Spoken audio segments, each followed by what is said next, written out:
My name is Victoria Blackwood, and I'm 41 years old. For 18 years, I wore the uniform of the United States Navy, rising through the ranks to lieutenant commander, specializing in naval intelligence operations that took me to some of the most dangerous waters on Earth. I've coordinated rescue missions in hostile territory, decoded enemy communications that saved countless lives, and earned decorations I never thought I'd live to receive. Before we jump back in, tell us where you're tuning in from, and if this story touches you, make sure you're subscribed, because tomorrow I've saved something extra special for you. But nothing in my military career prepared me for the moment my own brother stood up at our family's annual board meeting and declared to a room full of investors, "Tori has always been a failure. She couldn't even succeed in the military." The words hit like a physical blow. The mahogany conference room of Blackwood Maritime Holdings fell into stunned silence.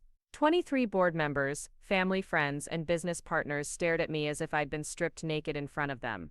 Marcus, my older brother by 3 years, stood at the head of the polished table, his expensive suit immaculate, his voice carrying the same authority he'd wielded since taking over our father's shipping empire 2 years ago. His eyes locked onto mine with a coldness I'd never seen before, not even during our worst childhood fights. I sat perfectly still in my chair, hands folded on the table, my spine straight as it had been trained to be during countless military briefings. Around me, I could feel the shift in the room's energy. These people had known me since I was a child running barefoot along the docks of our family's marina. They'd watched me graduate from Annapolis, celebrated when I earned my commission, and welcomed me home after each deployment with genuine warmth. Now, doubt crept across their faces like fog rolling in from the Pacific. "Marcus, that's enough," came a voice from the far end of the table. Danny, my younger brother, spoke quietly but firmly. At 36, Danny had always been the peacemaker in our family, the one who stayed out of conflicts and tried to smooth over tensions. But even his gentle intervention couldn't erase what had just been said. Marcus ignored him completely. "I'm simply stating facts that this board needs to understand. Tori's military record is questionable at best. She was discharged under circumstances that raise serious concerns about her judgment and reliability. The board deserves to know these things before we consider her request for reinstatement to the company." My throat felt tight, but I kept my voice steady. "What circumstances are you referring to, Marcus?" He smiled, and it was the cruelest expression I'd ever seen cross his face. "The incident in Syria. The mission that ended your career and nearly caused an international incident. Ring any bells?" The accusation hung in the air like smoke from a fired weapon. I felt my hands tremble slightly, and I pressed them harder against the table to steady them. The Syria mission. Of course he would bring that up. Of course he would twist it into something shameful when the truth was classified at levels even I couldn't fully discuss. "The Syria operation remains classified," I said carefully. "I'm not at liberty to discuss operational details." "How convenient," Marcus replied, his tone dripping with sarcasm. "Always hiding behind classified information when the questions get uncomfortable. Tell me, Tori, is it also classified why you left the Navy 3 months early? Why you turned down that promotion to full commander? Why you came crawling back here instead of continuing your so-called illustrious career?" Each question felt like a deliberate cut designed to humiliate me in front of people whose opinions mattered to our family's business. I could see our mother, Patricia, sitting rigid in her chair near the window, her lips pressed into a thin line. She hadn't spoken since the meeting began, but her silence felt loaded with disappointment. She'd always favored Marcus, groomed him to take over the company, but I'd hoped that my military service had earned at least her respect, if not her pride. The truth was complicated, messier than Marcus's simple narrative of failure. Yes, I'd left the Navy earlier than planned. Yes, I'd turned down a promotion that would have meant another 5 years of active duty. But it wasn't because I'd failed or been forced out in disgrace. It was because I'd received word that our father was dying, and I'd made the choice to come home to spend his final months with him. It was because the Syria mission, while successful, had cost me something deeper than rank or recognition. It had cost me pieces of my soul that I was still trying to put back together. But I couldn't say any of that. Not here, not in front of these people who saw our family's business empire as either an opportunity or a threat to their own interests. Not when Marcus had clearly orchestrated this confrontation to undermine my credibility before I could reclaim my rightful place in the company that our grandfather had built from nothing. "I came home because family matters more than career advancement," I said finally. "Dad needed me here, and I chose to honor that commitment." "Dad's been gone for 6 months," Marcus shot back. "What's your excuse now?" The cruelty in his voice cut deeper than any shrapnel I'd ever taken. Our father, Robert Blackwood, had died of pancreatic cancer the previous winter, and his death had shattered something fundamental in our family's foundation. He'd been the anchor, the steady presence who'd kept Marcus's ambition in check and made space for both Danny's gentleness and my independence. Without him, we'd become untethered, drifting into conflict zones none of us knew how to navigate. I looked around the room at faces I'd known since childhood. Mrs. Chen, who'd taught me to read financial statements when I was 12. Admiral Porter, retired Navy, who'd written one of my recommendation letters for Annapolis. The Yamamoto family, whose shipping contracts had helped fund my college education. They all watched this family drama unfold with the uncomfortable fascination of people witnessing a car accident they couldn't prevent. My excuse, I said, standing slowly, is that I'm a Blackwood, and this company is part of my heritage as much as it is yours, Marcus. Dad's will made that clear. That's when Marcus's mask finally slipped completely. His face flushed red, and his hands clenched into fists at his sides. Dad's will was written by a dying man who wasn't thinking clearly. He gave you equal shares in this company, based on sentiment, not merit. You've been gone for 18 years, Tori. You don't know anything about running a business. You've never had to make payroll, negotiate contracts, or manage hundreds of employees. All you know is how to follow orders. And all you know is how to give them. I replied, my military training keeping my voice level even as my heart pounded. Leadership isn't about commanding people, Marcus. It's about earning their trust and respect. Something Dad understood that you apparently don't. The room erupted into uncomfortable murmurs. Board members shifted in their seats, suddenly finding their paperwork fascinating. This wasn't supposed to be part of the agenda. They'd come to discuss quarterly reports and shipping routes, not to witness a family's civil war. Danny stood up abruptly, his chair scraping against the hardwood floor. Stop it, both of you. This isn't what Dad would have wanted, but Marcus was beyond hearing reason. What Dad wanted was for this company to continue thriving after he was gone. Not to be divided up like some consolation prize for his children's life choices. Tori abandoned this family for the military. She chose duty to strangers over loyalty to us. She doesn't get to walk back in here and claim equal footing with people who actually stayed and did the work. The accusation stung because it contained a grain of truth wrapped in layers of distortion. I had chosen the military over the family business. I had left Mendocino and built a life that didn't revolve around board meetings and profit margins. But I'd also served my country with honor, led sailors through combat operations, and made decisions that protected American interests around the world. That service meant something, even if Marcus refused to acknowledge it. I didn't abandon anyone, I said, my voice finally carrying an edge of anger. I served my country, I did my duty, and I came home when it mattered most. Your duty? Marcus laughed bitterly. Your duty was here, to this family, to this business. Instead, you went off to play soldier while Danny and I kept everything running. You missed birthdays, holidays, graduations. You weren't here when Mom had her surgery. You weren't here when the business nearly went under during the recession. But now that Dad's gone and there's an inheritance to claim, suddenly you remember you're a Blackwood. Each accusation hit home because they were all true, at least partially. I had missed family gatherings. I had been deployed during crises, both personal and professional. The military had demanded sacrifices that extended far beyond my own comfort and safety. But Marcus made it sound like those sacrifices were selfish choices rather than necessary duties. I was serving my country, I repeated, but the words felt hollow in the face of his assault. You were serving yourself, he countered. Running away from responsibility, from commitment, from the hard work of building something meaningful. The military gave you an excuse to avoid growing up, to avoid the real challenges of adult life. That's when something inside me snapped. I'd endured the subtle dismissals, the veiled criticisms, the constant suggestions that my military career was somehow less valuable than his business achievements. But this direct attack on my service, on the men and women I'd served alongside, on the missions that had cost some of them their lives, crossed a line I couldn't allow him to cross. You want to talk about real challenges? I asked, my voice dropping to a dangerous whisper. Let me tell you about real challenges. Marcus, real challenges are making split-second decisions when people's lives hang in the balance. Real challenges are watching friends die because you couldn't get intelligence reports processed fast enough.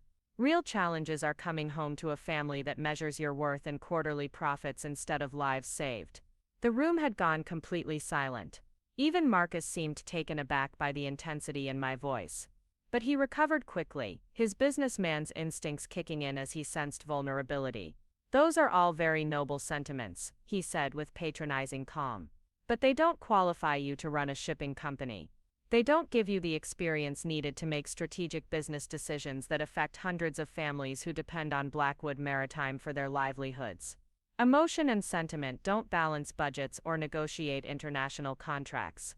He moved around the table as he spoke, commanding the room like the practiced executive he'd become. "This board has a responsibility to ensure this company's continued success. That means putting qualified leadership in place, not distributing positions based on family relationships or military service, however distinguished that service might have been." The phrase "however distinguished" dripped with condescension. He was acknowledging my military career just enough to seem reasonable, while simultaneously dismissing its relevance to the conversation at hand. It was a masterful political maneuver, the kind of strategic thinking that had made him successful in business negotiations. Preparing and narrating this story took us a lot of time, so if you are enjoying it, subscribe to our channel. It means a lot to us. Now back to the story. But I'd learned a few things about strategy myself during my naval career. "You're right that business experience matters," I said, retaking control of my voice and my composure. "But so does leadership under pressure. So does the ability to analyze complex intelligence and make informed decisions quickly. So does understanding logistics and supply chain management on a global scale. All of which I've been doing for the Navy for nearly 2 decades. I turned to address the board directly rather than continue sparring with Marcus. Naval intelligence operations require many of the same skills that drive successful international commerce. Understanding regional politics, managing diverse teams, coordinating complex operations across multiple time zones and jurisdictions. I may not have Marcus's business degree, but I have practical experience in areas that directly translate to maritime operations. Several board members nodded thoughtfully. Admiral Porter, in particular, leaned forward with interest. But Marcus wasn't about to let me regain momentum. "Theoretical knowledge is one thing," he said dismissively. "Practical application in the civilian business world is entirely different. The military operates on different principles, with different objectives and different measures of success. What works in a government bureaucracy doesn't necessarily translate to private enterprise." Government bureaucracy. I couldn't keep the incredulity out of my voice. "Marcus, I've coordinated joint operations with allied navies, managed million-dollar intelligence budgets, and led teams responsible for protecting international shipping lanes. The same shipping lanes that our company depends on for its operations. How is that not relevant experience?" But Marcus had one more card to play, and I could see him preparing to use it. His expression shifted, becoming almost sympathetic, as if he genuinely regretted what he was about to say. "Tori, I think your military service has been admirable in many ways. But let's be honest about why you really left the Navy. The Syria incident wasn't just a successful mission that remained classified. It was a career-ending mistake that you've been trying to cover up ever since." The blood drained from my face. The Syria mission was classified at the highest levels, and the details weren't something Marcus should have known about. The fact that he was bringing it up publicly meant either he'd obtained classified information illegally, or he was bluffing with enough partial knowledge to make his accusations sound credible. "I don't know what you think you know about Syria," I said carefully, "but you're wrong about the circumstances of my discharge." "Am I?" Marcus reached into his briefcase and pulled out a manila folder. "Because I have documentation here that tells a very different story. Documentation that suggests your naval career ended because of poor judgment that nearly caused an international incident and cost American lives." My heart stopped. There was no way he should have access to classified mission reports. The Syria operation had been a joint intelligence gathering mission with Allied forces, and while it had ended successfully, there had been complications that required careful diplomatic handling afterward. The details were sealed, and even my own family wasn't supposed to know the specifics of what had happened. "Where did you get that?" I demanded. Marcus smiled coldly. "I have contacts throughout the defense contracting community. People who understand the importance of thorough background checks when considering potential business partnerships. When I heard you were planning to return to the company, I did my due diligence. The implications hit me like a physical blow. Not only had Marcus investigated my military record, but he'd somehow obtained classified information to use as ammunition against me. This wasn't just a family dispute anymore. This was character assassination using potentially illegal intelligence gathering. Whatever you think those documents say, I replied, fighting to keep my voice steady, you're misinterpreting them. The Syria mission was successfully completed within operational parameters. Successfully completed, Marcus opened the folder and pretended to read from whatever was inside. Is that what you call an operation that resulted in the compromise of Allied intelligence assets and required emergency extraction of American personnel? Every word he spoke was carefully chosen to sound damaging while remaining vague enough that he couldn't be accused of revealing specific classified details. But the implications were clear to everyone in the room. My military career had ended in failure, and I was trying to hide that failure behind classification protocols. I could feel the board's opinion shifting again. Admiral Porter looked troubled, his previous support wavering as Marcus painted a picture of military incompetence. Mrs. Chen was taking notes, probably calculating the legal liability of associating the company with someone whose background included potential security violations. Marcus, Danny said quietly, this has gone far enough. Whatever happened in Syria doesn't change the fact that Dad wanted Tori to have a role in the company. But Marcus wasn't finished. Dad wanted a lot of things, Danny. He also wanted this company to continue being successful after his death. He wouldn't have wanted his emotional attachment to his children to jeopardize everything he spent his life building.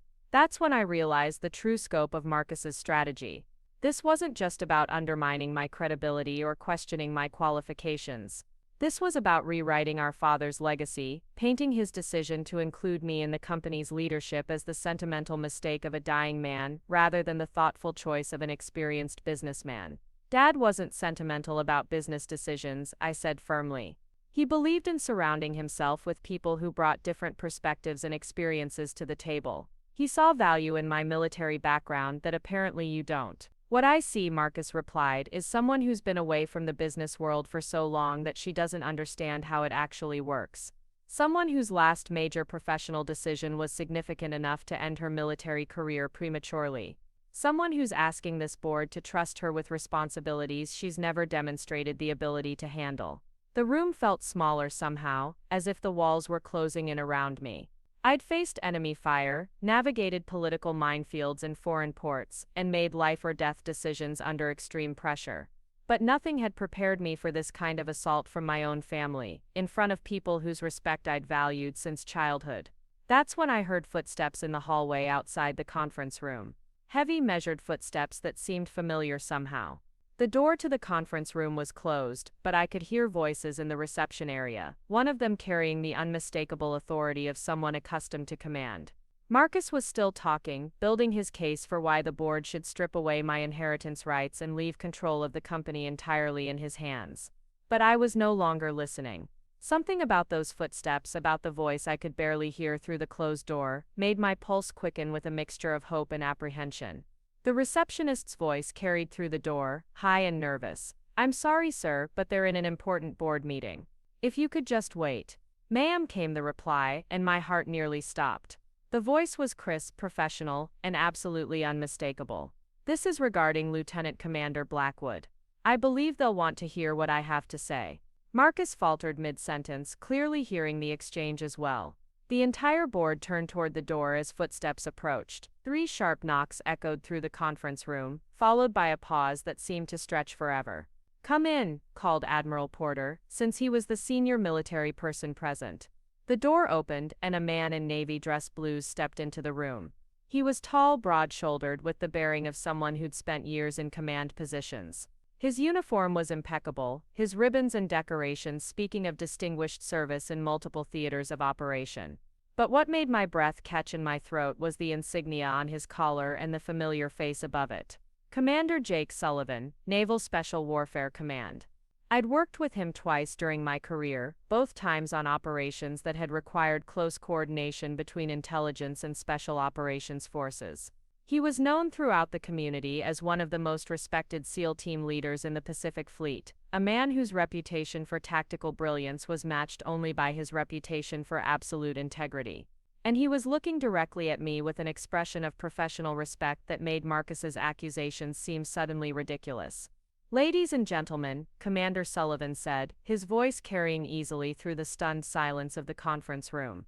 "I apologize for interrupting your meeting, but I have an urgent message for Lieutenant Commander Blackwood from General Carmen Rodriguez, Naval Special Warfare Command." General Rodriguez. The name hit the room like a thunderclap. Even people who didn't follow military affairs knew that name. General Carmen Rodriguez was a living legend, the highest-ranking woman in naval special warfare history, a combat veteran whose strategic innovations had reshaped modern naval operations. She was also, as I suddenly remembered with crystal clarity, the officer who had personally debriefed me after the Syria mission. Marcus's face had gone pale. The folder in his hand seemed to tremble slightly as the full implications of Commander Sullivan's presence began to sink in. Whatever story he'd been trying to tell about my military service was about to be contradicted by people with far more authority and credibility than anyone in this room. Commander Sullivan's eyes swept the conference room, taking in the scene with the trained observation skills of someone accustomed to reading situations quickly and accurately. His gaze lingered on Marcus for a moment, noting the open folder and the defensive posture before returning to me. "Ma'am," he said formally. "General Rodriguez sends her compliments and asked me to deliver a message regarding recent inquiries into your service record." The silence in the room was deafening. 23 board members sat frozen, as if movement might somehow make them miss whatever was about to happen. Danny looked relieved and confused in equal measure. Patricia sat rigid, her hands clenched in her lap. And Marcus looked like a man who suddenly realized he'd walked into a minefield without a map. But Commander Sullivan wasn't finished. He reached into his uniform pocket and withdrew an official-looking envelope sealed with the insignia of Naval Special Warfare Command. The general also asked me to clarify some apparent misconceptions about Lieutenant Commander Blackwood's service record, particularly regarding the classified operation in Syria that has apparently become the subject of speculation. My heart pounded so hard I was sure everyone in the room could hear it. The Syria mission had been the defining moment of my military career, but it was also the most complicated. What had really happened there was something I'd never been able to explain fully, even to my family. The classification levels involved meant that even now, months after my discharge, the details remained off-limits for public discussion. But General Rodriguez had been there. She'd been the senior officer who'd coordinated the joint operation and managed the diplomatic fallout afterward. If anyone could set the record straight about what had really happened in Syria, it was her. Commander Sullivan held the envelope, but didn't immediately open it. Instead, he looked directly at Marcus with the kind of steady gaze that made hardened sailors confess to infractions they'd thought were perfectly hidden. "Before I read the general's message," he said quietly, "I should mention that Naval Special Warfare Command takes a very serious view of unauthorized attempts to access classified military records. We've recently become aware that certain defense contractors have been approached by individuals seeking information about current and former naval personnel." Marcus's face flushed red, then drained to white again. The folder in his hand seemed to be getting heavier by the moment. "Such attempts," Commander Sullivan continued, "constitute potential violations of federal law, particularly when they involve the solicitation of classified information for purposes unrelated to national security." The temperature in the room seemed to drop 10 degrees. What had started as a family business dispute was suddenly veering into the territory of federal crimes and military justice. Marcus had overplayed his hand, and everyone in the room could see it. But I was focused on something else entirely. Commander Sullivan's presence here wasn't coincidental. Naval Special Warfare Command didn't send SEAL team leaders to deliver messages to former intelligence officers unless something significant was at stake. General Rodriguez had sent him here for a reason, and I was beginning to suspect that reason went far beyond simply clearing up misconceptions about my service record. The door to the conference room opened again, and this time our company's receptionist stepped in, her face flushed with excitement and nervousness. "Excuse me," she said, addressing the room in general, but looking specifically at Commander Sullivan.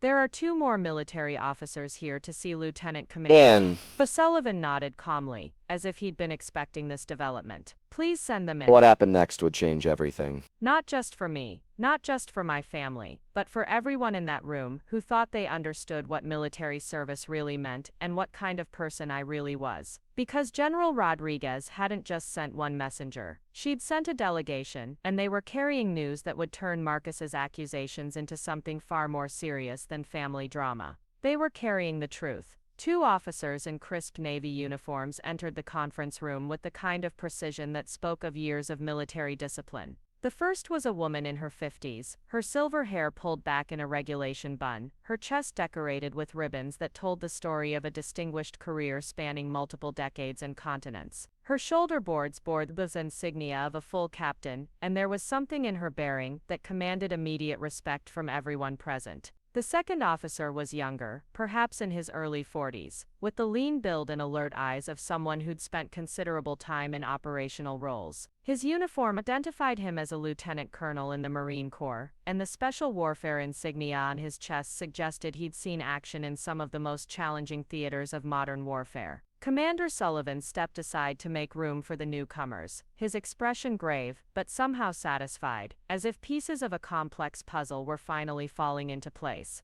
The captain's eyes swept the room with professional assessment before settling on me with unmistakable recognition. "Lieutenant Commander Blackwood," she said, her voice carrying the kind of authority that made admirals listen carefully. "I'm Captain Maria Santos, Naval Intelligence Command. This is Lieutenant Colonel David Park, Marine Special Operations Command. We're here on direct orders from General Rodriguez." The mention of General Rodriguez's name sent another ripple of tension through the room. Marcus had gone completely silent, the folder in his hands forgotten as he stared at the growing collection of senior military officers who had somehow materialized in what was supposed to be a routine family business meeting. Captain Santos moved with deliberate purpose toward the head of the conference table, her presence immediately shifting the entire dynamic of the room. Board members who had been comfortable judging my qualifications suddenly found themselves in the presence of officers whose careers were built on making decisions that affected national security. "We understand there have been questions raised about Lieutenant Commander Blackwood's service record," Captain Santos continued, her tone professionally neutral, but carrying an undertone that suggested such questions were not merely inappropriate but potentially dangerous. General Rodriguez felt it was important to address these concerns directly and immediately. Lieutenant Colonel Park stepped forward, carrying a leather briefcase that he placed carefully on the conference table. The sound of the latches opening seemed unnaturally loud in the silent room. Inside were files, photographs, and what appeared to be official documents bearing the seals of multiple military commands. "Before we proceed," Captain Santos said, turning to address the room at large, "I need to clarify something about classified military operations and the unauthorized disclosure of sensitive information. It has come to our attention that classified details regarding Lieutenant Commander Blackwood's service have been inappropriately obtained and are being misrepresented in this forum." Her eyes found Marcus with laser precision. "Such actions constitute serious violations of federal law, regardless of the intent behind them. Naval Intelligence Command takes these violations very seriously, particularly when they involve the compromise of operational security for personal gain." Marcus finally found his voice, though it came out as little more than a croak. "I haven't disclosed any classified information. Everything I mentioned was already in the public domain through defense contracting channels." Captain Santos's expression didn't change, but somehow her silence became more intimidating than any words could have been. Lieutenant Colonel Park opened one of the files from his briefcase and withdrew a document that he handed to her without comment. "Mr. Blackwood," Captain Santos said, reading from the document, "according to our investigation, you contacted at least 3 defense contractors over the past 6 months, requesting access to personnel files and operational reports related to your sister's naval service. 2 of those contractors reported your inquiries to Naval Intelligence as potential security violations." The color drained from Marcus's face completely. Around the table, board members shifted uncomfortably as they began to understand that they weren't just witnessing a family dispute, but potentially observing the aftermath of federal crimes. "I was conducting due diligence for business purposes," Marcus said, his voice barely audible. "I needed to verify her qualifications before considering her for a leadership position in the company." "Due diligence," Captain Santos repeated, and somehow she made the phrase sound like an obscenity. Mr. Blackwood, Lieutenant Commander Blackwood's military record is exemplary. Her qualifications were never in question among those who actually understand military service. What was in question was why someone would go to such extraordinary lengths to obtain classified information about her record. Commander Sullivan stepped forward, his expression grim. General Rodriguez asked me to explain the real circumstances surrounding the Syria operation, since that appears to be the focus of these inappropriate inquiries. The room fell into absolute silence. Even Patricia seemed to be holding her breath as Commander Sullivan prepared to reveal details about the mission that had apparently ended my military career in disgrace, at least according to Marcus's narrative. The Syria operation was a joint intelligence gathering mission coordinated between Naval Intelligence, Marine Special Operations, and Allied forces. Commander Sullivan began, his voice carrying the clear cadence of someone delivering an official briefing. Lieutenant Commander Blackwood served as the primary intelligence coordinator for the operation, responsible for managing real-time intelligence flow between multiple international partners. He paused, his eyes sweeping the room to ensure he had everyone's attention. The mission objective was to identify and track a high-value target who had been coordinating attacks against international shipping in the eastern Mediterranean.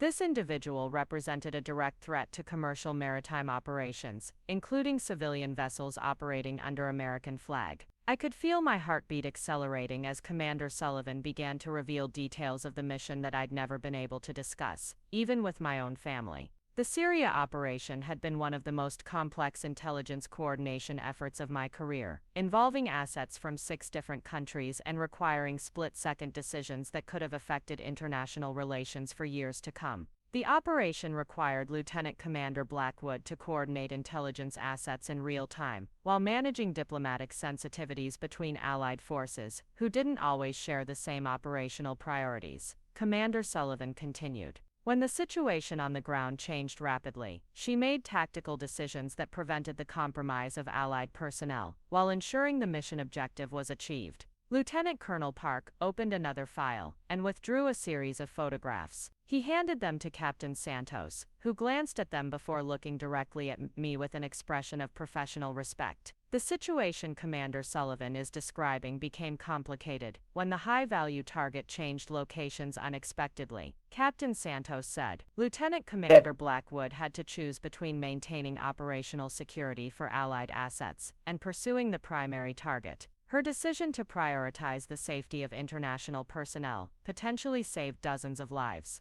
The words hit me like a physical blow, not because they were painful, but because they represented a validation I'd never expected to receive. The Syria mission had haunted me for months, not because it had been a failure, but because the decisions I'd made had been questioned by some who didn't understand the full tactical situation. The mission was ultimately successful, Commander Sullivan said. The high-value target was neutralized through coordinated action between multiple Allied forces. The intelligence gathered during the operation led to the disruption of an entire network that had been threatening commercial shipping throughout the region. Marcus's face had gone from pale to gray. The folder containing his supposed evidence of my failure lay forgotten on the table as the true nature of the Syria operation was revealed by people with the authority and clearance to know what had actually happened. Then why, Danny asked quietly, did Tori leave the Navy if the mission was successful? It was Captain Santos who answered, and her response carried the weight of someone who had access to the complete story.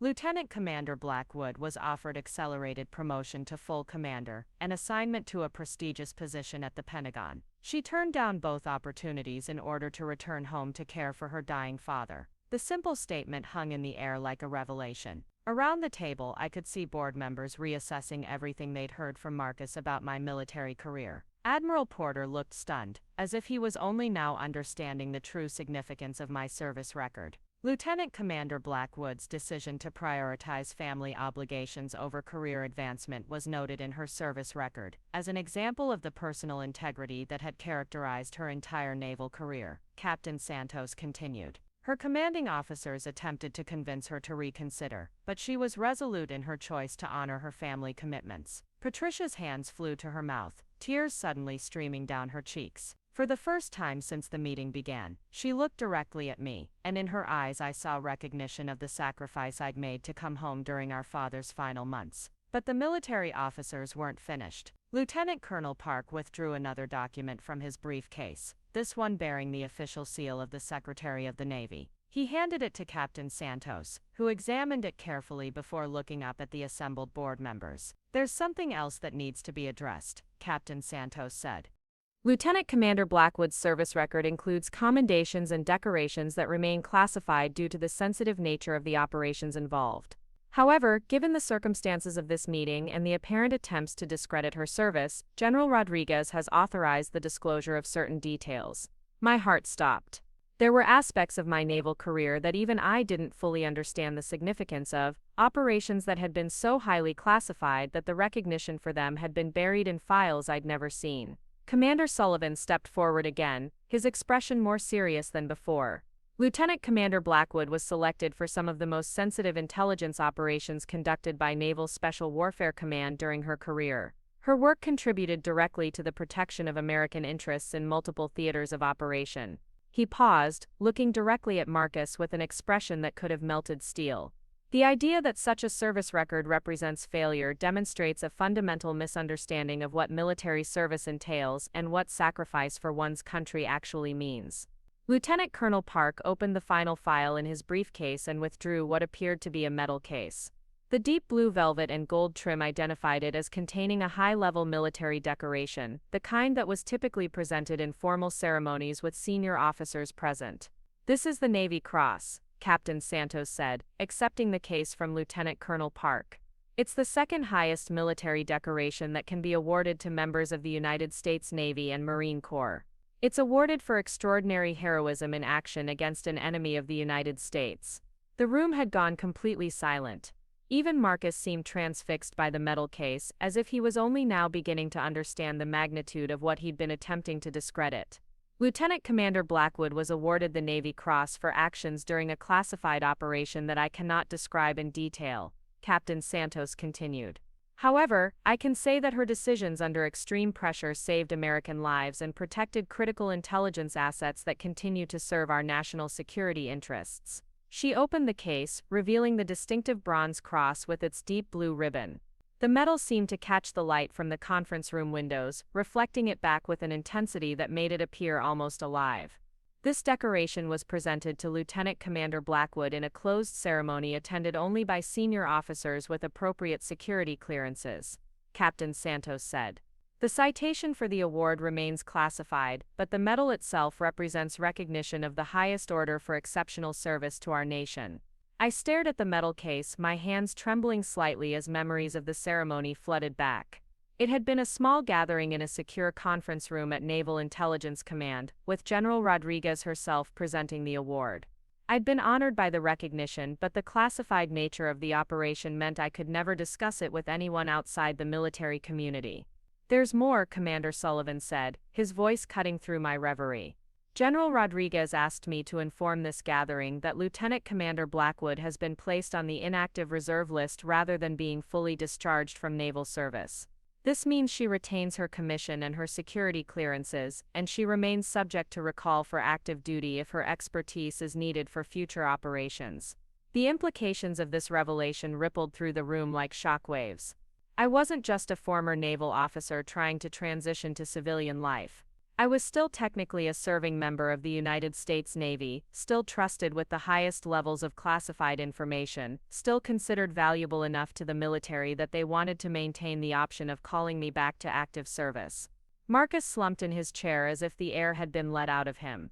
His entire narrative about my failed military career, my questionable judgment, and my lack of qualifications for business leadership had been systematically demolished by people whose authority on such matters was unquestionable. But Captain Santos wasn't finished. She reached into her own briefcase and withdrew a folder that bore the official seal of the Secretary of Defense. The sight of that particular seal made several board members sit up straighter, as if they were only now realizing they were in the presence of something far more significant than a family business dispute.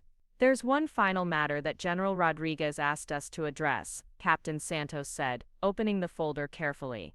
"It concerns the future role that Lieutenant Commander Blackwood might play in supporting our national security interests through her civilian career." She withdrew a letter printed on official Department of Defense letterhead, the kind of communication that carried the weight of the entire United States government behind it. As she unfolded the letter, I could see that it was addressed directly to me, with copies designated for the leadership of Blackwood Maritime Holdings. Lieutenant Commander Blackwood, Captain Santos said, reading from the letter. The Department of Defense has identified Blackwood Maritime Holdings as a company with strategic value to our national security interests due to its extensive international shipping operations and established relationships with allied maritime forces. My heart began to pound as I realized where this was heading. The military wasn't just here to clear my reputation or validate my service record. They were here to recruit me for something new, something that would combine my naval intelligence background with the family business that Marcus had been trying to exclude me from.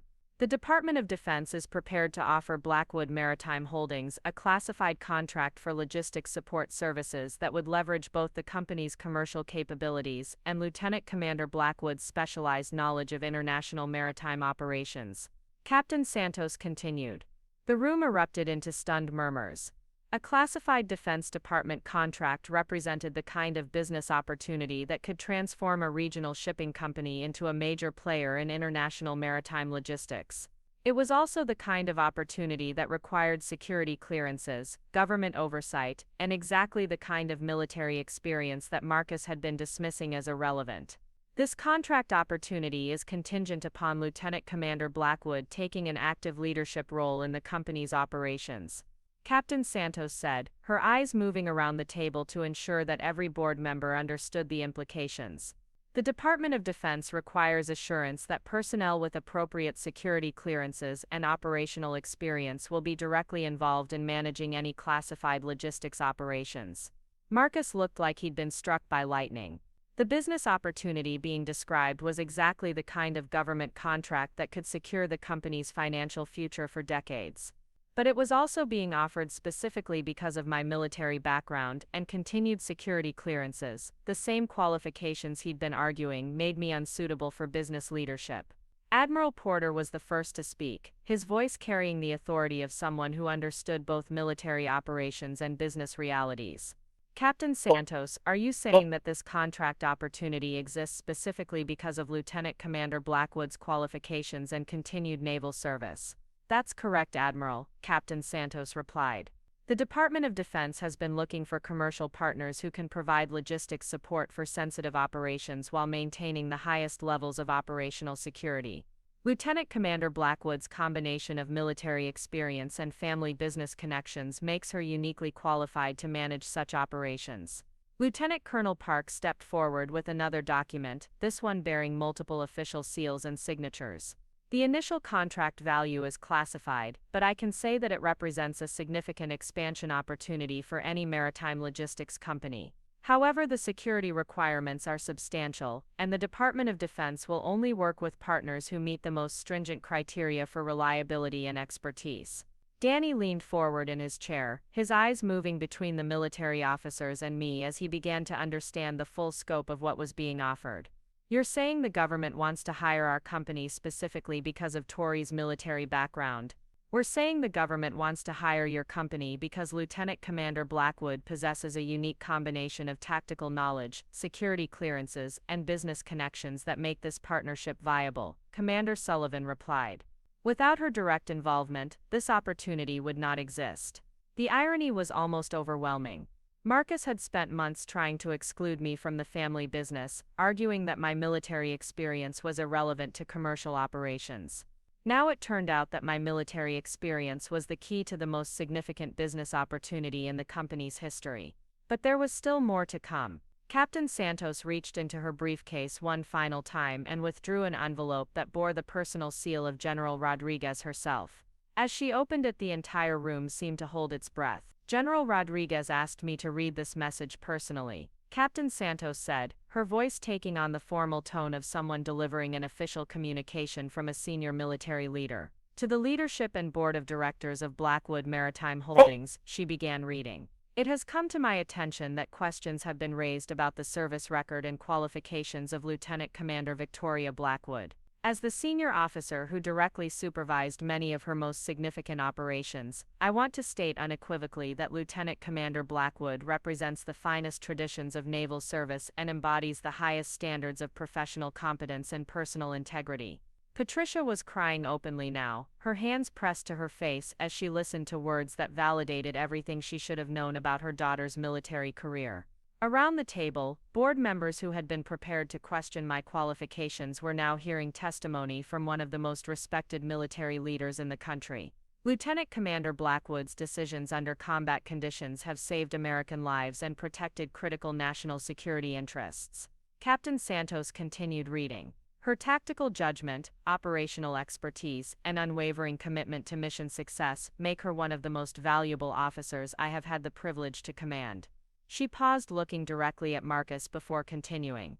Any suggestion that Lieutenant Commander Blackwood's military service represents anything other than exceptional achievement demonstrates a fundamental misunderstanding of what courage, sacrifice, and dedication to duty actually mean. The words hung in the air, like a final judgment. Marcus sat motionless in his chair, his face a mask of stunned disbelief as the full weight of his miscalculation became clear. He'd tried to use my military service as evidence of failure, only to discover that it was actually evidence of exactly the kind of leadership and expertise that could transform our family business. Commander Sullivan stepped forward for what appeared to be his final statement. General Rodriguez also asked me to extend an invitation to Lieutenant Commander Blackwood to return to active duty in a senior staff position if she chooses not to pursue civilian opportunities. The Navy values her expertise highly enough that such positions remain available to her. The offer of return to active duty was the ultimate validation. The military wasn't just defending my past service, they were actively recruiting me for future service at the highest levels of command. It was an honor that few officers ever received, and it definitively answered any questions about how my military career had actually ended. But as I looked around the room at the faces of people who had known me since childhood, I realized that the most important validation wasn't coming from the military officers who had traveled here to defend my reputation. It was coming from the slowly dawning recognition in the eyes of my own family that they had fundamentally misunderstood who I was and what I had accomplished during my years away from home. The truth was finally emerging, but it was bigger and more complex than anyone in that room had imagined. And there were still revelations to come that would change everything about how this family business would operate in the future. The silence that followed Captain Santos's reading of General Rodriguez's message stretched like a taut wire ready to snap. I could see the exact moment when the reality of the situation fully hit each person in the room. Mrs. Chen's pen had stopped moving across her notepad entirely. The Yamamoto family representatives sat frozen, their expressions shifting from confusion to understanding to something approaching awe.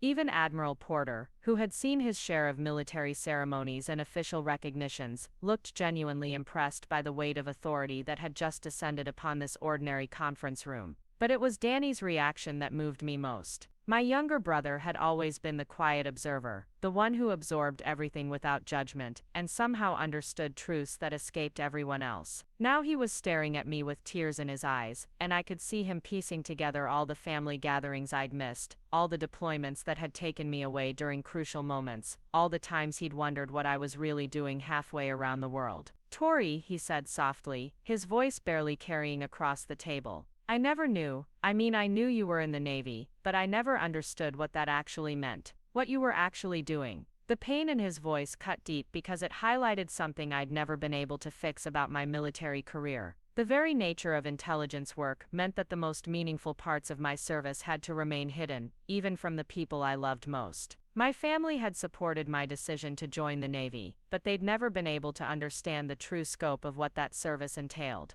Patricia finally spoke, her voice thick with emotion. "Victoria, why didn't you ever tell us? About the medal, about the operations, about what you were really doing?" Before I could answer, Captain Santos stepped in with the kind of professional courtesy that came from years of dealing with family members who struggled to understand the demands of classified military service. Blackwood, Lieutenant Commander Blackwood, couldn't discuss the details of her service, even with her family. The operations she was involved in required security clearances that came with legal obligations to protect sensitive information. But surely she could have said something, Patricia insisted, her maternal instincts finally overriding the distance she'd maintained throughout the meeting. We're her family. We had a right to know that she was in danger, that she was doing important work. Lieutenant Colonel Park exchanged a glance with Commander Sullivan before responding.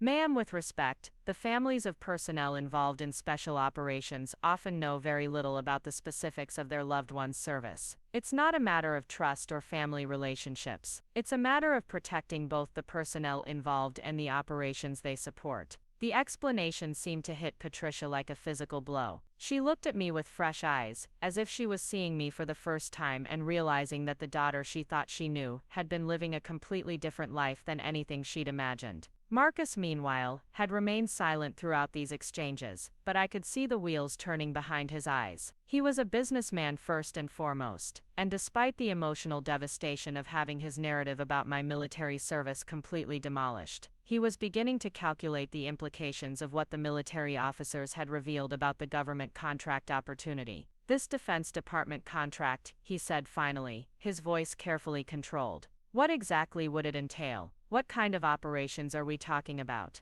Captain Santos and Commander Sullivan exchanged a look that spoke of years of experience dealing with civilians who wanted classified information explained in simple terms. It was Commander Sullivan who responded, his tone professional but firm. Mr. Blackwood, the specific details of any contract would be discussed only with personnel who have appropriate security clearances and a need to know. What I can tell you is that the Department of Defense has identified Blackwood Maritime Holdings as having capabilities that could support critical logistics operations. But I would need to be involved in those discussions, I said, finally finding my voice after listening to others debate my future. Since I'm the one with the necessary clearances. That's correct, Captain Santos confirmed. Any classified contract discussions would require your direct participation, Lieutenant Commander Blackwood. The Department of Defense doesn't share operational details with personnel who haven't been properly vetted and cleared. The implications were becoming clearer by the moment. Not only had Marcus's attempt to exclude me from the family business failed spectacularly, but it was becoming apparent that any significant future growth for the company would depend entirely on my continued involvement. The very qualifications he'd tried to dismiss as irrelevant were now the key to the most important business opportunity in the company's history. Admiral Porter leaned forward, his military experience helping him understand the broader strategic picture that was emerging. Captain Santos, are you saying that this contract opportunity represents a long-term partnership between Blackwood Maritime and the Defense Department? The initial contract would be for a 5-year period with options for renewal, Captain Santos replied. However, the Department of Defense is looking for partners who can grow with expanding operational requirements. A successful partnership could lead to contracts spanning decades. The financial implications were staggering. A 5-year government contract with renewal options could transform Blackwood Maritime from a regional shipping company into a major defense contractor. It was the kind of opportunity that companies spent years positioning themselves to pursue, and it was being offered to us specifically because of my military background and security clearances. Danny was the first to grasp the full scope of what this meant for our family dynamics. So Marcus, he said, turning to look at our older brother with an expression I'd never seen before. You've been arguing that Tori doesn't belong in the company leadership because she lacks business experience. But it turns out the biggest business opportunity we've ever had exists specifically because of her military experience. Marcus's jaw tightened, but he couldn't argue with the logic. Everything he'd said about my unsuitability for business leadership was being contradicted by the reality that the business's future now depended on my qualifications and connections. Lieutenant Colonel Park opened another folder and withdrew what appeared to be a preliminary contract outline. There's something else that needs to be discussed. The Department of Defense contract would require Blackwood Maritime to establish a separate division dedicated exclusively to government operations. This division would need to be managed by personnel with appropriate security clearances and experience in classified logistics operations. The meaning was unmistakable. Not only would I need to be involved in the company's leadership, but I would essentially need to head an entire division of the business. The organizational structure that Marcus had envisioned, with himself as sole leader and me relegated to a minor advisory role, was completely incompatible with the requirements of the government contract. How separate would this division need to be? Asked Mrs. Chen, her business instincts focusing on the practical implications of organizational restructuring.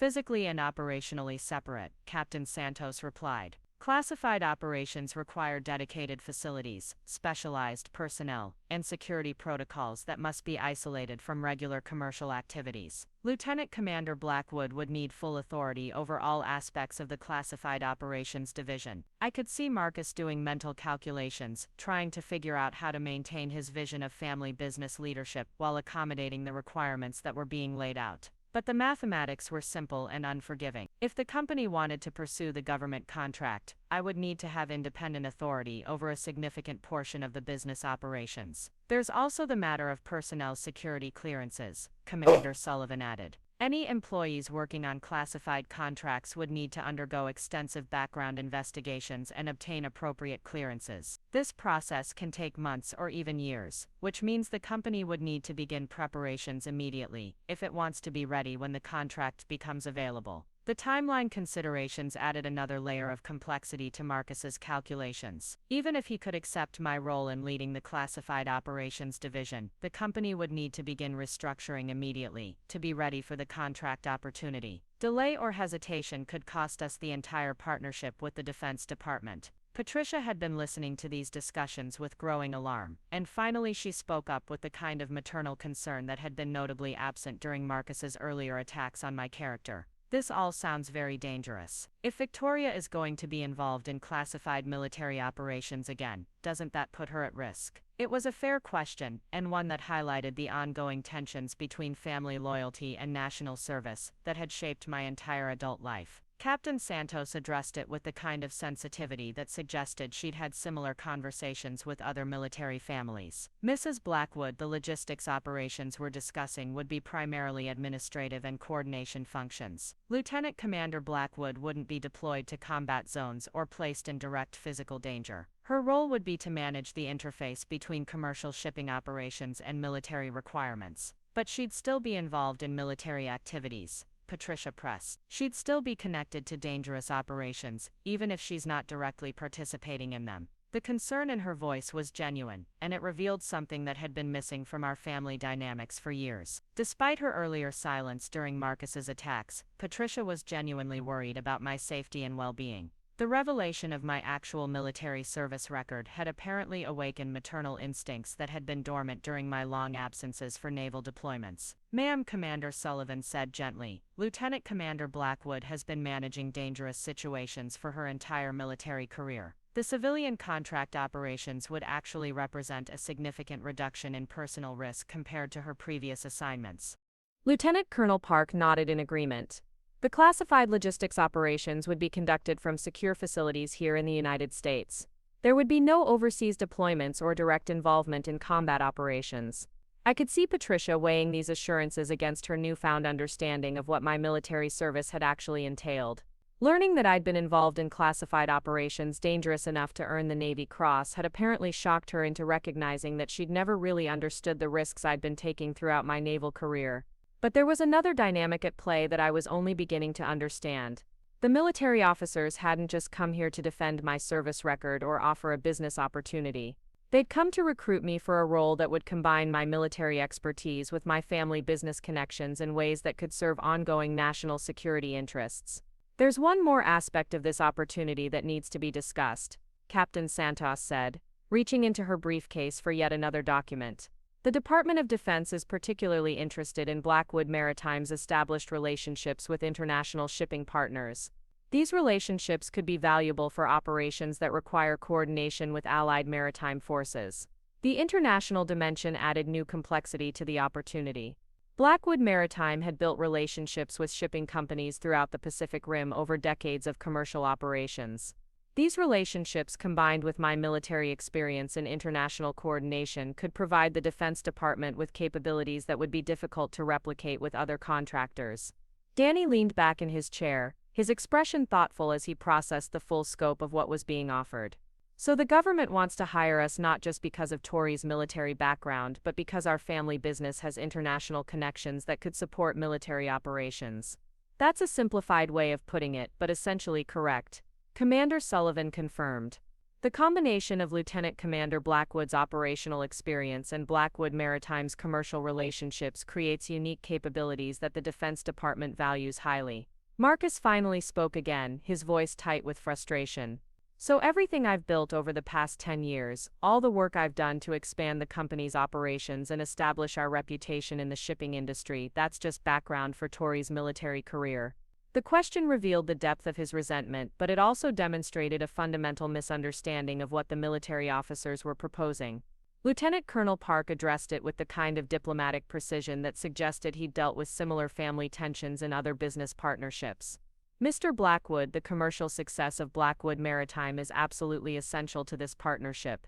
The Defense Department needs contractors who have proven track records of successful business operations. Your leadership of the company's commercial activities has created the foundation that makes this opportunity possible. It was a skillful response that acknowledged Marcus's contributions while maintaining the framework that required my leadership of the Classified Operations Division. But I could see that Marcus wasn't satisfied with being relegated to the commercial side of the business while I led what would likely become the most prestigious and profitable division. Admiral Porter, with his military background and business experience, seemed to understand the family dynamics that were playing out beneath the surface of these discussions. Captain Santos, would it be possible for the Blackwood family to have some time to discuss these opportunities privately before making any commitments?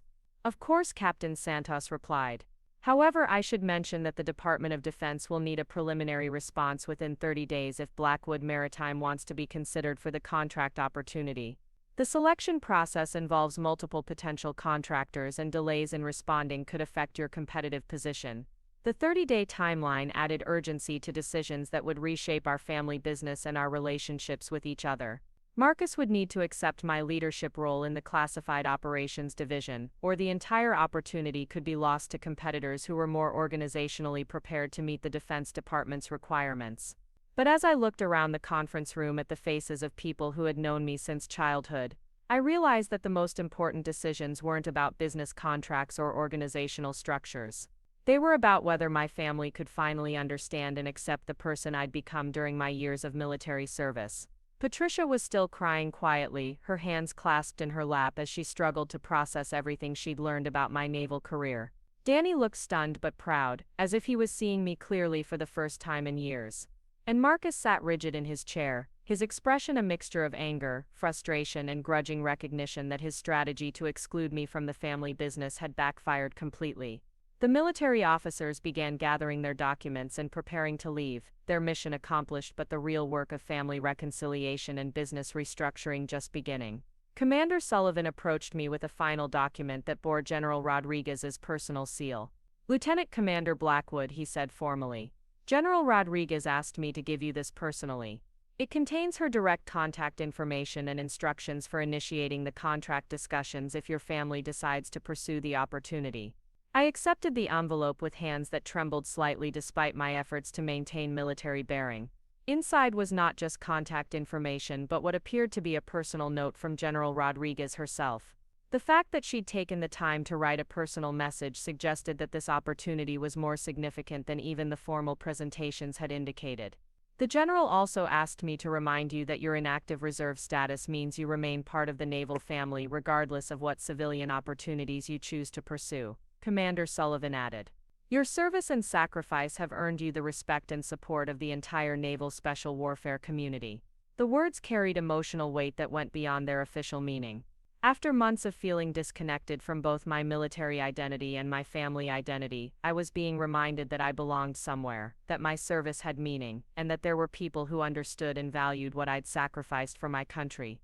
As the military officers filed out of the conference room, the board members began to disperse as well, their conversations hushed and their expressions thoughtful. The meeting that had begun as a routine quarterly review had transformed into something none of them had anticipated, and they would need time to process the implications of what they'd witnessed. But the Blackwood family remained seated around the conference table, staring at each other across a gulf of misunderstanding and hurt feelings that had been building for years.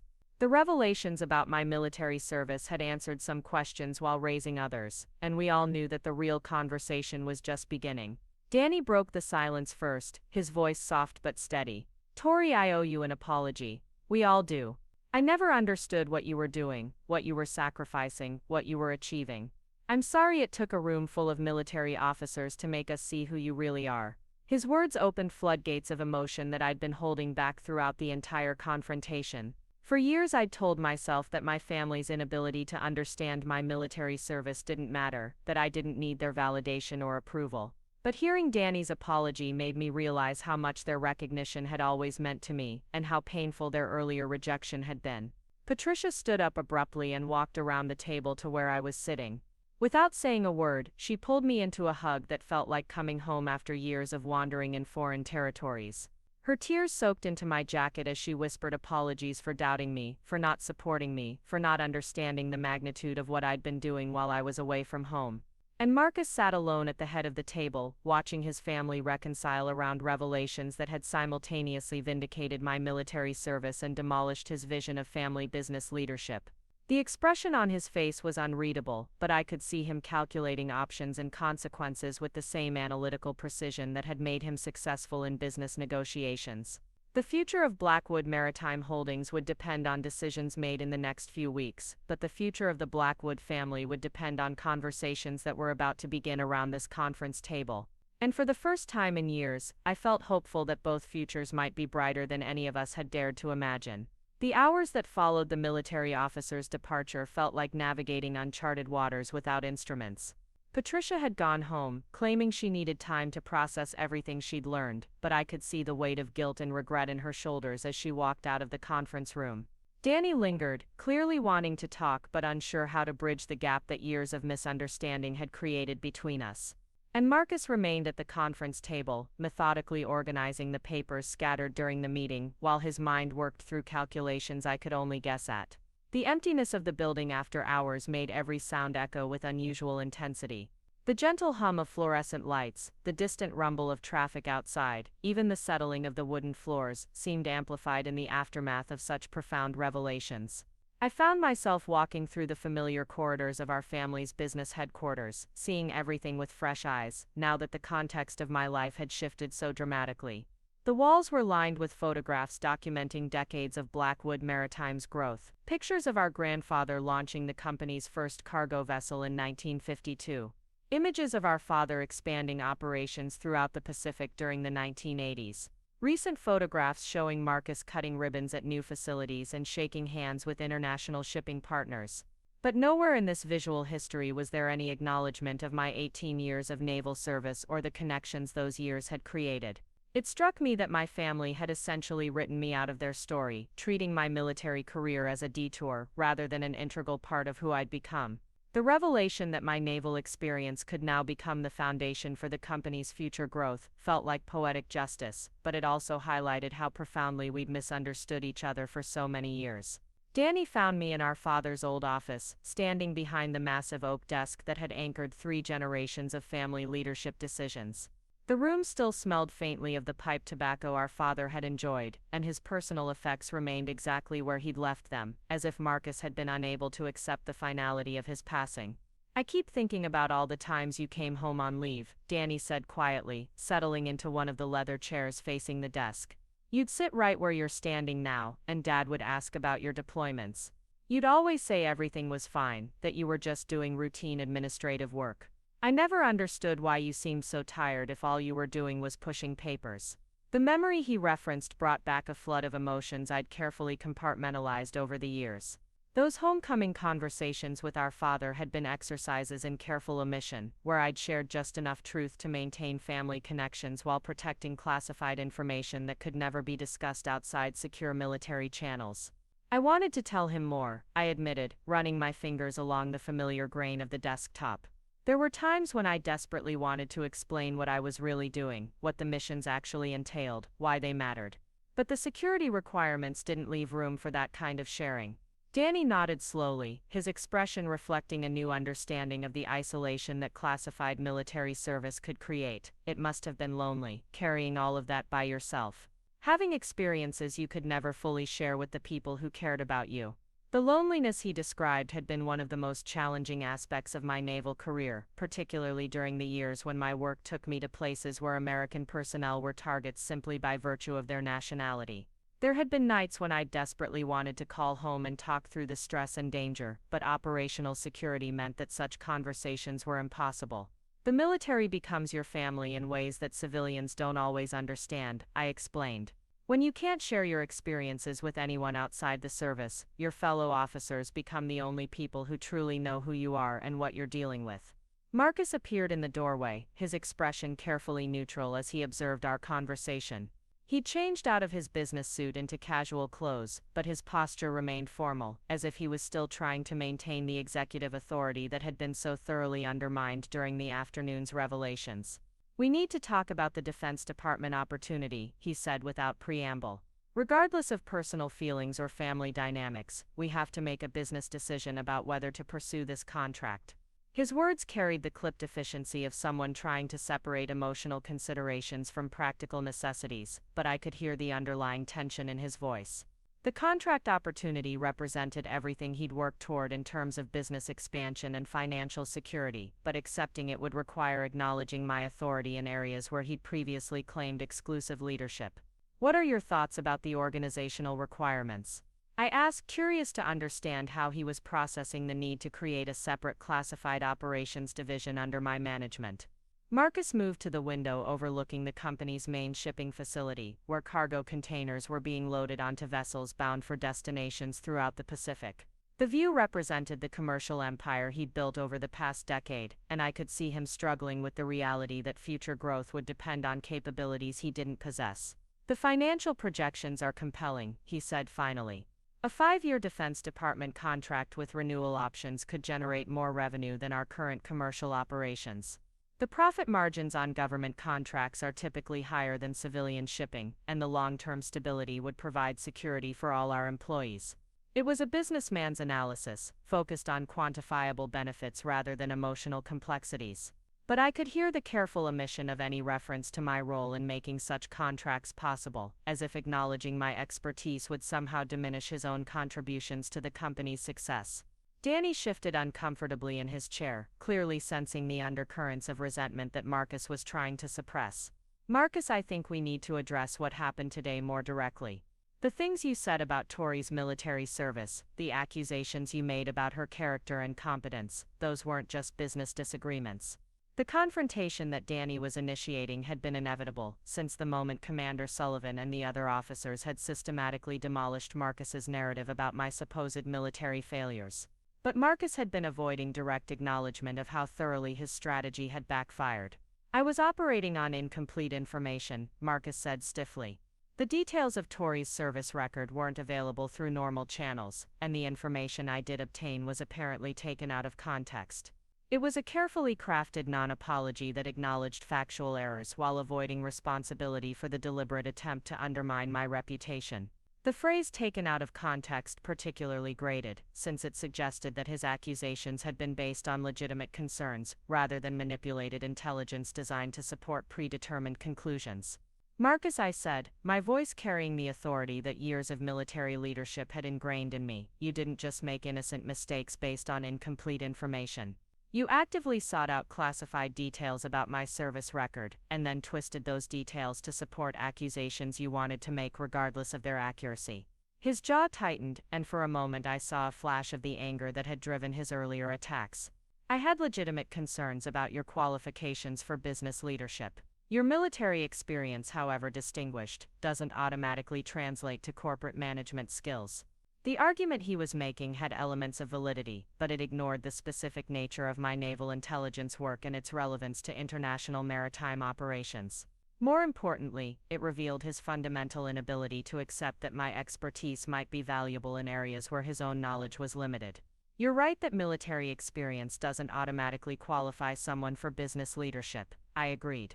"But international logistics coordination, supply chain security, and personnel management under pressure are directly relevant to maritime operations. The Defense Department wouldn't be offering us contracts if they didn't believe my background provided capabilities they needed." Danny leaned forward, his peacemaker instincts engaging as he tried to find common ground between our competing perspectives. "Maybe we're approaching this wrong. Instead of arguing about whether Tori's military experience qualifies her for business leadership, maybe we should be discussing how to structure the company to take advantage of everyone's strengths." The suggestion was diplomatically phrased, but it highlighted the core issue that Marcus was struggling to accept. Any organizational structure that maximized our collective capabilities would necessarily give me authority over areas that he'd previously controlled exclusively. Marcus turned from the window to face us directly, his expression revealing the internal battle between pragmatic business instincts and personal pride. The Classified Operations Division would need to be completely separate from our commercial activities. Different facilities, different personnel, different management structures. It would essentially be creating two companies under one corporate umbrella. The organizational model he was describing made practical sense from both security and business perspectives, but I could hear the subtext clearly. He was proposing a structure that would minimize my involvement in the commercial operations he'd built while relegating me to the classified sector that required my expertise. That could work, I said carefully, but the two divisions would need to coordinate closely on issues like personnel security, facility management, and international partnerships. The Defense Department values our commercial relationships specifically because they provide cover and logistics support for classified operations. The coordination requirements I'd outlined meant that complete separation between the divisions would be impossible, despite Marcus's apparent preference for minimizing our professional interactions. The success of classified maritime operations often depended on seamless integration with legitimate commercial activities. Danny seemed to understand the implications better than Marcus was willing to acknowledge. So even if we create separate divisions, Tori would need to be involved in company-wide strategic decisions that affect both commercial and classified operations. That's correct, I confirmed. Intelligence operations and commercial shipping are interconnected in ways that require coordinated planning and execution. The Defense Department wouldn't be interested in contractors who couldn't provide that level of integration. Marcus sat heavily in the chair behind our father's desk, the symbolism of the gesture not lost on any of us. For years he'd assumed that chair represented his inheritance and his authority. Now he was discovering that the company's future might depend on sharing that authority with someone he'd spent months trying to exclude. There's something else we need to discuss, he said, his voice carrying new gravity. The security requirements for Defense Department contracts include extensive background investigations for all personnel with access to classified materials. Those investigations look at financial history, personal relationships, family connections, everything. The implication was clear without being explicitly stated. The military officers had mentioned that Marcus's attempts to obtain classified information about my service record had been reported as potential security violations. Such reports would become part of his own background investigation if he needed security clearances for the new business structure. Are you saying your background investigation might be complicated by what happened today? Danny asked, grasping the potential problem immediately. Marcus's silence was answer enough. The very actions he'd taken to undermine my credibility had potentially disqualified him from participating in the classified operations that could secure the company's financial future. It was a level of irony that would have been satisfying if the implications weren't so serious for our entire family business. We could structure the organization so that you don't need high-level security clearances, I suggested, trying to find a solution that would preserve Marcus's role while acknowledging the constraints created by his earlier actions. The Classified Operations Division could be managed independently, with coordination through executives who don't require clearances. But even as I made the suggestion, I could see that Marcus understood the real implications. He would be excluded from the most prestigious and profitable aspects of the business he'd spent years building, relegated to managing commercial operations, while I led the division that represented the company's future growth. The weight of our father's absence felt particularly heavy, as we struggled with decisions that would reshape our family's legacy. Robert Blackwood had possessed the wisdom and authority to navigate such complex situations, balancing competing interests while maintaining family unity. Without his guidance, we were discovering just how fragile our relationships had become. I need to ask you something directly, Marcus said, looking at me with an expression that mixed vulnerability with lingering resentment. If we pursue this Defense Department contract, if we restructure the company to accommodate the security requirements, what assurance do I have that you won't use your new authority to push me out of leadership entirely? The question revealed the deeper fear that had probably motivated his earlier attacks on my character. He wasn't just concerned about sharing authority, he was terrified of losing the identity and purpose he'd built around leading the family business. Marcus, I said, choosing my words carefully, I didn't come home to take over the company or to diminish what you've accomplished. I came home because Dad was dying, and family mattered more to me than career advancement. The Defense Department opportunity changes the strategic picture, but it doesn't change my fundamental priorities. Danny nodded approvingly, but I could see that Marcus remained skeptical. Trust once broken required more than words to rebuild, and our family had accumulated years of misunderstanding and hurt feelings that couldn't be resolved in a single conversation. The sound of footsteps in the hallway interrupted our discussion, followed by a gentle knock on the office door. Patricia appeared, looking exhausted but determined, carrying a manila envelope that immediately captured our attention. "I've been thinking about everything that happened today," she said, settling into the remaining chair without waiting for an invitation. "And I realize there are things I need to say, things I should have said years ago, before all of this confusion and hurt developed." She opened the envelope and withdrew what appeared to be letters written in our father's distinctive handwriting. The sight of his personal stationery made my heart skip, as if he was somehow present to help us navigate the difficult decisions we were facing. "Your father wrote these letters during his final weeks," Patricia explained, her voice thick with emotion. "One for each of you, to be opened if the family ever faced the kind of crisis that threatened to tear us apart permanently." The letters she handed to each of us bore our names in our father's careful script, along with a note indicating they were to be read only in circumstances that endangered family unity. As I held the envelope containing his final words to me, I realized that he'd somehow anticipated the very situation we were now facing. Marcus stared at his letter with an expression of stunned recognition. He knew this would happen. He knew we'd struggle with the inheritance, with leadership questions, with understanding each other's contributions. He knew that losing him would leave us without the anchor that had held us together, Patricia said sadly. And he wanted to make sure his voice could still guide us through whatever challenges arose after he was gone. Danny opened his letter first, his eyes moving quickly across the handwritten pages before tears began streaming down his cheeks. Whatever our father had written to him was clearly profound and personally meaningful, touching on aspects of their relationship that the rest of us might never fully understand. I broke the seal on my own envelope with trembling fingers, unsure what wisdom or guidance our father might have left for the daughter who had chosen military service over family business, duty to country over presence at home. The first lines of his letter hit me like a physical blow, revealing depths of understanding and pride that he'd never expressed directly during his lifetime. Marcus remained motionless, staring at his unopened letter as if it contained either salvation or condemnation for the choices he'd made since our father's death. The weight of our father's final judgment seemed to press down on him with crushing intensity. And in that moment, surrounded by the echoes of our father's wisdom and the promise of healing that his words might provide, we prepared to discover whether the Blackwood family could find its way back from the brink of permanent division.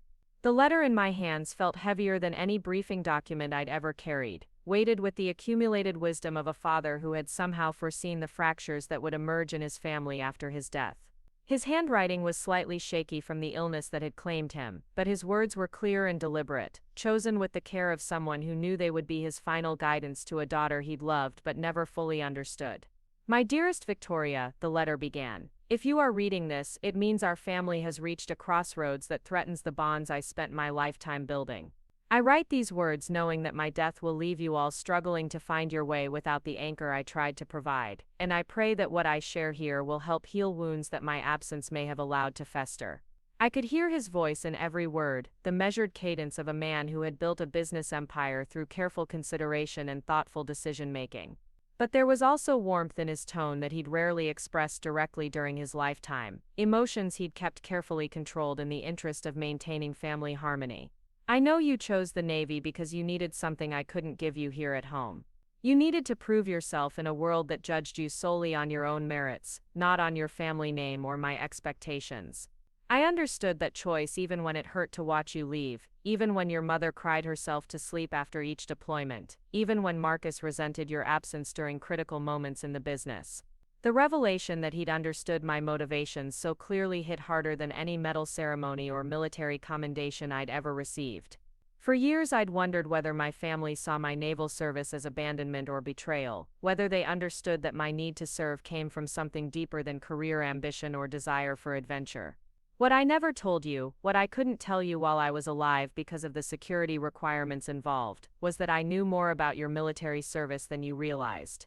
Admiral Morrison, who served on our board of directors for 15 years, kept me informed about your career progression and your growing reputation within the intelligence community. I knew about the commendations, the classified operations, the lives you saved through your tactical decisions. My hands trembled as I read these words, understanding for the first time that my father had been proud of my naval career even when he couldn't express that pride directly. Admiral Morrison had been a family friend for decades, but I'd never known that he'd been sharing information about my service with my father. I also knew that your naval experience would eventually become crucial to the family business in ways that Marcus couldn't anticipate. The shipping industry is becoming increasingly connected to national security interests, and companies like ours will need personnel who understand both commercial operations and military requirements.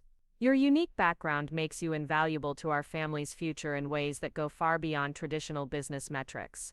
The prescience of his words was startling, considering that this letter had been written months before the Defense Department had approached us with their contract opportunity. Somehow he'd understood strategic trends that neither Marcus nor I had fully grasped at the time of his death. But I also knew that integrating your military experience with our family business would create challenges that could tear us apart if not handled carefully. Marcus has devoted his adult life to building this company, and he deserves recognition for the growth and stability he's achieved. Danny has provided the emotional foundation that keeps our family connected even when business pressures create tension. Each of you brings essential capabilities that our family needs to thrive. I looked up from the letter to see Marcus still staring at his unopened envelope, his face pale with apprehension about what our father's final words might reveal about his leadership during the months since the funeral. Danny had finished reading his letter and was sitting quietly with tears streaming down his face, apparently moved by whatever personal message our father had left for him. Patricia watched all of us with the careful attention of someone trying to gauge whether her decision to share these letters would heal our family or create new sources of pain. The weight of her own grief was visible in the lines around her eyes and the way she held her shoulders, as if she was carrying burdens too heavy for one person to bear alone. Your mother has carried secrets that she couldn't share while I was alive, my father's letter continued, secrets about sacrifices she made to support your naval career and decisions she influenced to protect your relationship with the family business. After I'm gone, she'll need your forgiveness for choices that may seem like betrayal, but were actually motivated by love and concern for your well-being. The cryptic reference to secrets Patricia had been keeping sent a chill through me.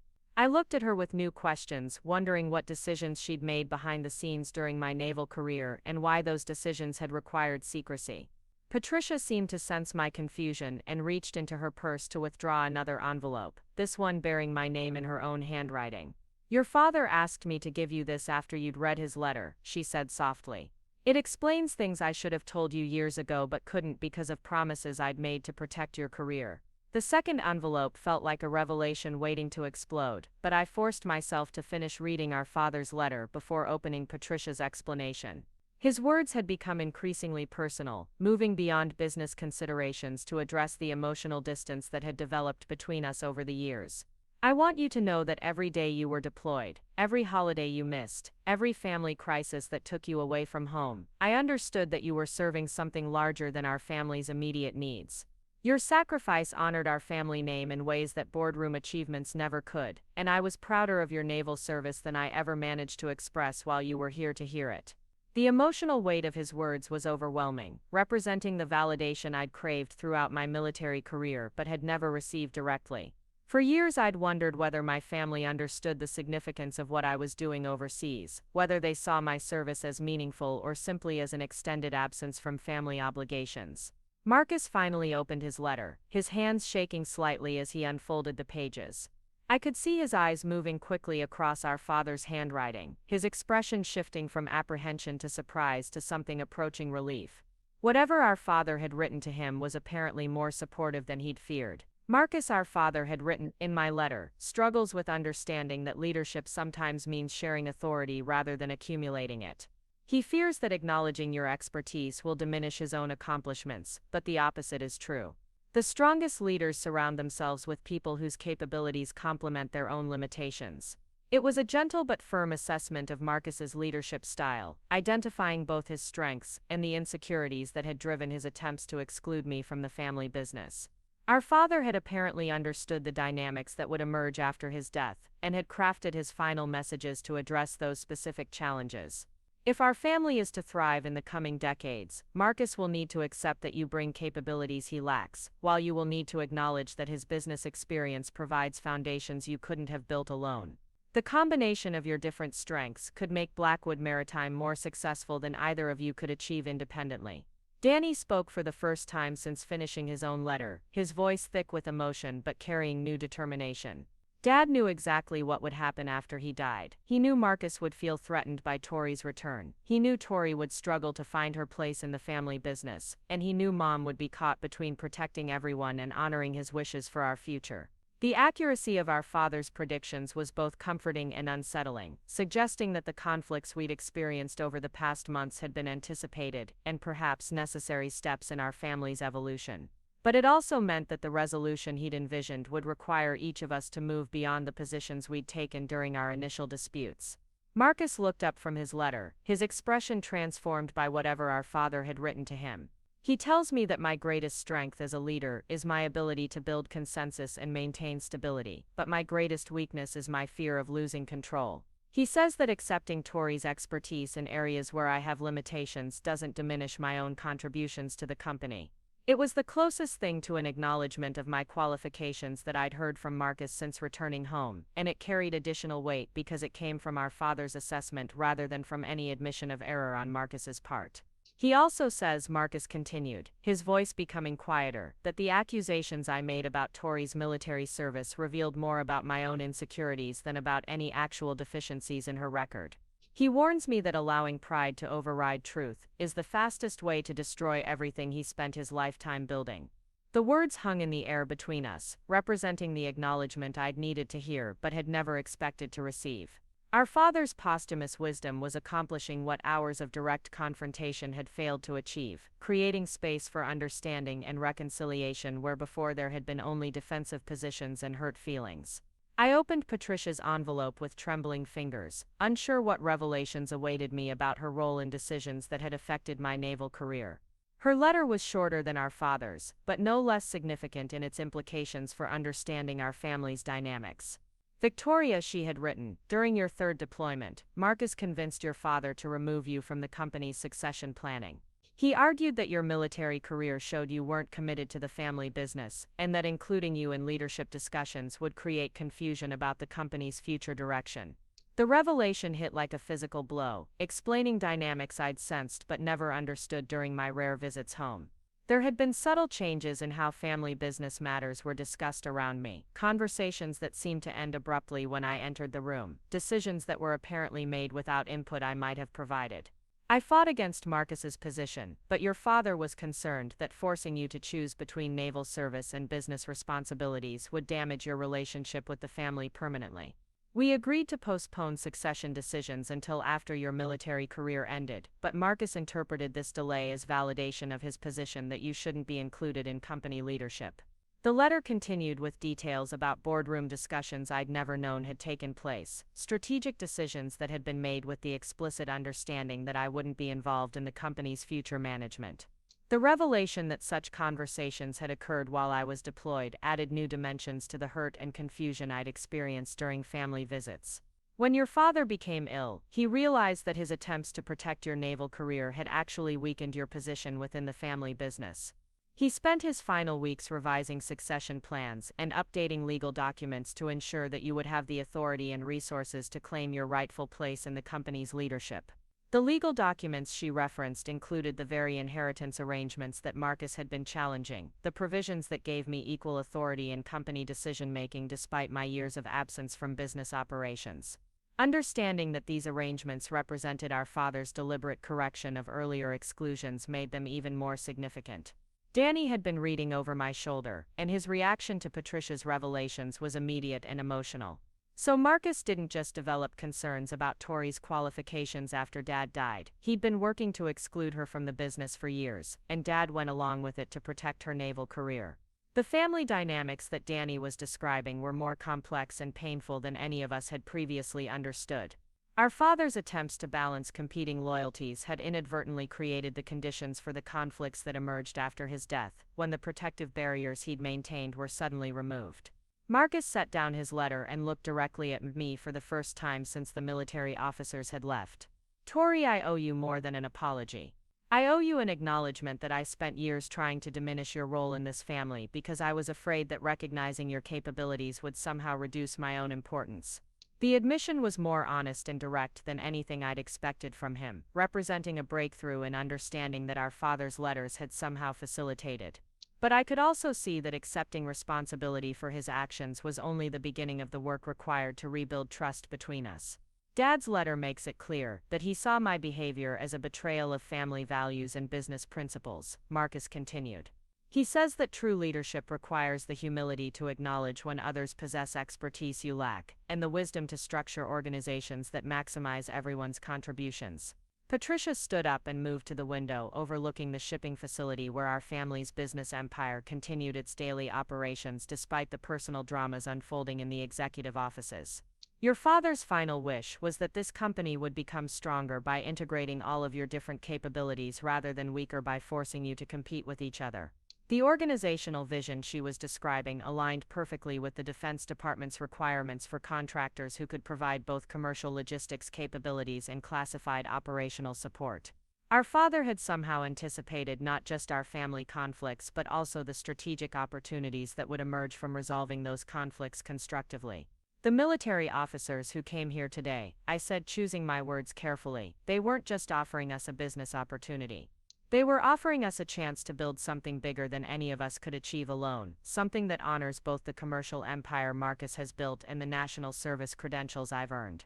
Danny nodded enthusiastically, his peacemaker instincts fully engaged now that he could see a path toward family reconciliation. So instead of fighting over who deserves to lead the company, we could be discussing how to structure leadership to take advantage of everyone's strengths. The shift in perspective that Danny was advocating felt like emerging from a dark tunnel into sunlight. For months we'd been trapped in zero-sum thinking where one person's authority seemed to require another person's diminishment. But our father's letters had created space for considering win-win scenarios where everyone's contributions were valued and utilized. Marcus walked to our father's desk and sat in the chair that had symbolized family business authority for 3 generations. But instead of claiming that authority exclusively, he looked at both Danny and me with an expression of genuine openness. What if we structured the company with 3 operational divisions, he proposed. I could continue managing commercial shipping operations, Tori could lead the classified government contracts division, and Danny could oversee family office functions and strategic planning that coordinates between both operational areas. The organizational model he was suggesting represented a complete reversal from his earlier position that the company needed singular leadership to maintain strategic coherence. But it also acknowledged the reality that our different backgrounds and expertise areas could be complementary rather than competitive. That could work, I agreed, but we'd need to ensure that security requirements for the classified division don't create barriers to necessary coordination with commercial operations. The Defense Department values contractors who can seamlessly integrate military and civilian capabilities. Danny pulled out a legal pad and began sketching organizational charts, his enthusiasm for problem-solving overriding any lingering hurt feelings about his exclusion from earlier family business discussions. We could create shared services functions that support both divisions while maintaining appropriate security separations where necessary. As we worked through the practical details of restructuring the company, I felt something shifting in our family dynamic that went beyond business considerations. We were functioning as a team for the first time in years, building on each other's ideas rather than defending territorial positions. Patricia returned to her chair and watched our collaborative planning with visible relief, as if she was seeing the fulfillment of our father's hopes for our family's future. Your father would be proud to see you working together like this, she said softly. This is what he always envisioned for Blackwood Maritime after he was gone. The comment reminded us that our father's physical absence didn't negate his continued influence on our family's direction. His letters had provided the catalyst for reconciliation, but the specific solutions we were developing represented our own growth and maturation as business partners and family members. Marcus reached for the phone on our father's desk and dialed a number from memory.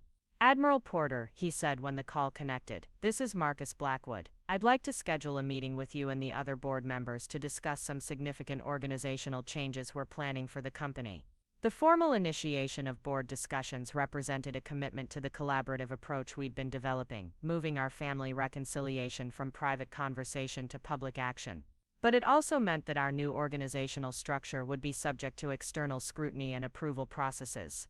As Marcus outlined preliminary plans for the board meeting, I opened General Rodriguez's personal note that Commander Sullivan had delivered. Her message was brief but carried profound implications for my future choices. Lieutenant Commander Blackwood, she had written, your family business opportunity represents exactly the kind of public-private partnership that our national security strategy depends on. If you choose to pursue this path, you'll be serving your country in new ways, while honoring the family commitments that brought you home. The Naval Special Warfare community will support your transition to this hybrid role and remains available for consultation as needed. The note concluded with her direct contact information and an invitation to call whenever I needed guidance about balancing military expertise with civilian business responsibilities. Having that level of support from the highest levels of Naval Special Warfare Command would be invaluable as I navigated the complex requirements of Defense Department contracting. Danny looked up from his organizational charts with sudden realization. We need to consider the timeline for implementing these changes. The Defense Department wants a preliminary response within 30 days, and board approval for major organizational restructuring could take several weeks. The timeline pressure he'd identified meant that our collaborative decision-making would need to accelerate quickly from concept to implementation. But having our father's letters as validation for the changes we were proposing should help expedite board approval processes. I'll prepare detailed financial projections for the government contract opportunity, Marcus said, his business instincts engaging with the practical requirements of formal proposal development. The revenue potential should be compelling enough to justify whatever organizational investments are required. Patricia stood and moved toward the door, apparently satisfied that her decision to share our father's letters had achieved the intended result. I'll leave you three to work out the details, but I want you to know how proud I am of what you've accomplished here today. Your father's wisdom guided you toward reconciliation, but the solutions you've developed represent your own growth and maturity. As she prepared to leave, I realized there was something I needed to say to her, an acknowledgement that had been building throughout our family discussions. Mom, thank you for keeping those letters, and knowing when we needed to hear Dad's voice again. Without his guidance, I don't think we could have found our way past the hurt and misunderstanding. Her smile was the first genuinely warm expression I'd seen from her in years, representing a maternal connection that had been strained by my military career but never completely broken. Your father knew that love sometimes requires difficult choices and patient waiting for the right moment to reveal important truths. I'm just grateful that his wisdom could help heal our family. After Patricia left, the three of us continued working through organizational details late into the evening, energized by the collaborative process and the possibilities it was creating. The Defense Department contract opportunity had provided the catalyst for our reconciliation, but the organizational changes we were planning would benefit all aspects of our family business. As we prepared to leave our father's office, Marcus paused at the desk where he'd spent the evening planning our shared future instead of defending his exclusive authority. Tori, I need you to know that I understand now what Dad was trying to teach me. Leadership isn't about controlling every decision or accumulating all the authority. It's about creating conditions where everyone can contribute their best capabilities to shared objectives.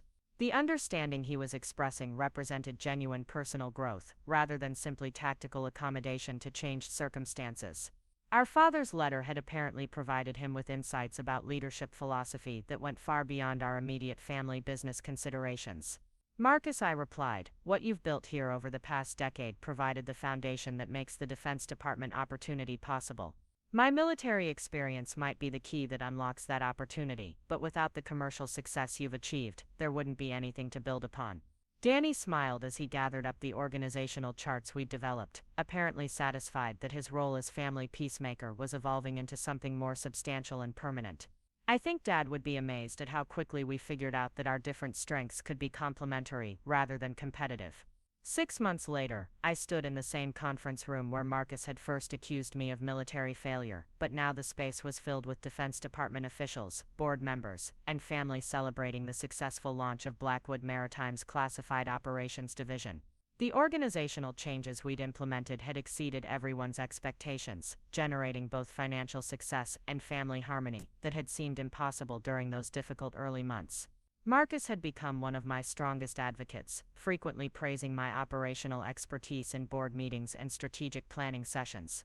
Danny had evolved into a skilled coordinator between our different divisions, ensuring that security requirements didn't impede necessary collaboration. And Patricia had embraced her role as family matriarch, providing emotional support and historical perspective that helped us navigate complex decisions. The Navy Cross that Captain Santos had revealed during that transformative board meeting now hung in a place of honor in my office, alongside photographs from family business milestones and deployment memories. The visible integration of my military and civilian identities represented the personal resolution that had made our family's business success possible. As I watched Marcus presenting quarterly results to government contractors and family business partners, I reflected on how our father's posthumous wisdom had guided us through conflicts that could have destroyed everything he'd built. His understanding that leadership required humility, that families could be stronger than the sum of their individual parts, and that love sometimes meant making difficult choices for long-term benefits had proven prophetic. The young naval officer I'd been 18 years earlier could never have imagined that my service to country and commitment to family would eventually converge in ways that honored both loyalties.